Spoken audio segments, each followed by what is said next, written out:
अच्छा, एक हमारे पास में डीयू दिल्ली यूनिवर्सिटी के प्रोफेसर आए, आर्किटेक्चर कॉलेज है दिल्ली यूनिवर्सिटी का, उसके प्रोफेसर आए, उनको राइट साइड में लकवा मारा हुआ था। तो उन्होंने कुंभक सुना और उन्होंने पूछा मुझसे कि क्या इससे फायदा होगा। मैंने कहा हाँ, इससे फायदा होगा, आप करिए।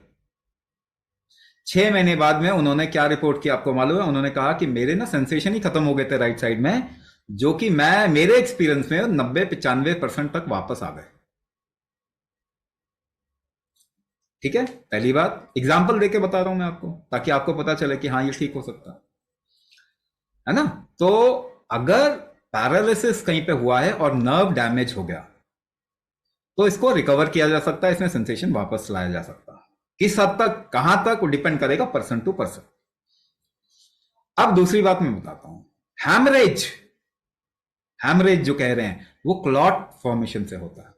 ब्लड का थक्का जम जाएगा ब्रेन में कहीं जाके, तो ब्रेन हैमरेज होगा, या उसकी वजह से फिर पैरालिसिस होता है। आपको क्या मालूम है, हार्ट अटैक भी ब्लड क्लॉटिंग से होता है, ब्लॉक होने से हार्ट अटैक नहीं होता। हार्ट ब्लॉकेजेस से हार्ट अटैक नहीं होता, क्लॉट फॉर्मेशन से होता है। तो ये क्लॉट अंदर क्यों बन रहा है आपके शरीर के? क्या ये सोचा आपने? क्लॉटिंग तो हमें बचाने का तरीका है। आपको बाहर चोट लगती है, चोट अगर क्लॉटिंग नहीं हो तो सारा खून निकल जाए। क्लॉटिंग की वजह से वहां पे खून रुकता है, उसके बाद वहां हीलिंग होती है, नए टिश्यू बनते हैं, और इस तरीके से आप रिपेयर वर्क होता है आपके बॉडी में। तो अंदर क्लॉटिंग क्यों होने लग गई आपके? बाहर चोट लगी तो खतरा समझ में आता है, अंदर आपने क्या खतरा पैदा कर दिया? भाई नस फटी थी ना, क्यों फट गई थी नस? ये तो आपको बोला गया नस फटी थी, मगर नस नहीं भी फटे तो भी क्लॉटिंग हो सकती है। देखो अंदर डैमेज क्यों हुआ, नस क्यों फट गई? कमजोर होगी। कमजोर को ठीक कैसे करेंगे? कुंभक करेंगे, आपकी नस फटनी बंद हो जाएगी, क्योंकि हम नसों की टॉलरेंस कैपेसिटी बड़े आसानी से बढ़ा सकते हैं। एक बात तो ये बता दिया, मगर क्लॉटिंग क्यों हो रहा है अंदर? क्या बाकी लोगों में 200 साल, 300 साल, 1000 साल पहले नस में डैमेज नहीं होता था अंदर? क्लॉटिंग तो नहीं होती थी ना, रिपेयर वर्क इतना अच्छा था। मगर ब्लड गाढ़ा हो रहा है आजकल ना, तभी खाने के लिए एस्प्रिन देते हैं, कहते हैं एस्प्रिन खाते रहो, ब्लड थिनर, नहीं तो कोई और ब्लड थिनर खाते रहो जिंदगी भर। भाई गाढ़ा क्यों हो रहा है आपका ब्लड, ये तो बताइए। ऐसा तो था नहीं कि आपके पूर्वज एस्प्रिन खा के जीते थे। आपने कुछ ना कुछ तो खतरा अंदर डाला होगा, तभी वो शरीर अपने आप को बचाने के लिए गाढ़ा कर रहा है। क्या खतरा है? वापस से कनेक्ट कीजिए। केमिकल,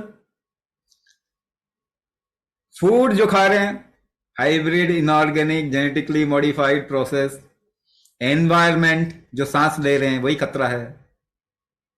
तो जब आप खतरा इतना क्रिएट करेंगे तो बचाने के लिए शरीर ब्लड को गाढ़ा करेगा, और ज्यादा खतरे में अगर अंदर डैमेज होता है तो गाढ़ा ब्लड एकदम से क्लॉट हो जाएगा ना। तो ये कैसे ठीक करेंगे बताइए? जब अंदर बॉडी की रिस्क को कम करेंगे। रिस्क को कम तभी करेंगे जब टॉलरेंस आपका, सभी का तो नहीं हो रहा ना, और भी तो लोग हैं जिनकी सेम कंडीशन में उनको हेमराज तो नहीं हो रहा, हेमराज जो ब्लड का होना चाहिए नहीं हो रहा ना, और भी लोग हैं। क्यों नहीं हो रहा? वो ज्यादा टॉलरेट कर पा रहे हैं इस सिचुएशन को, आप नहीं टॉलरेट कर पा रहे थे। तो खतरे की वजह से ब्लड क्लॉटिंग या ब्लड के गाढ़े होने का चांस ठीक हो, वो ज्यादा हो गया। तो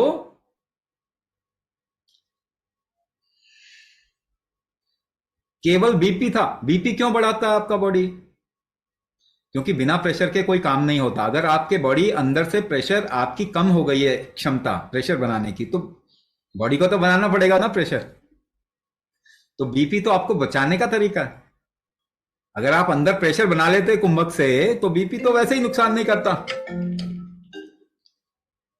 है ना। बीपी वैसे ही नुकसान नहीं करता आपको। आप दूसरे तरीके से भी तो सोच सकते हैं। आप बॉडी को क्रिमिनल के वे में क्यों सोच रहे हैं? आप सोचिए ना, बीपी क्यों बनाया उसने? क्योंकि अंदर प्रेशर बन नहीं रहा, उसको काम करना है, उसको चीजों को मूव कराना है, तो उसमें प्रेशर ग्रेडियंट में ही मूव होता है अंदर सब कुछ। तो कुंभक से अगर आप प्रेशर बना लेते तो बीपी की प्रॉब्लम नहीं होती, फिर उसको ब्लड थिक नहीं होता, खतरा नहीं, कम हो जाएगा, ब्लड थिक होना बंद हो जाएगा, क्लॉटिंग के चांस बंद हो जाएंगे। मगर ये तो आपका शरीर ही कर सकता है ना, दवाई तो नहीं कर पाएगी।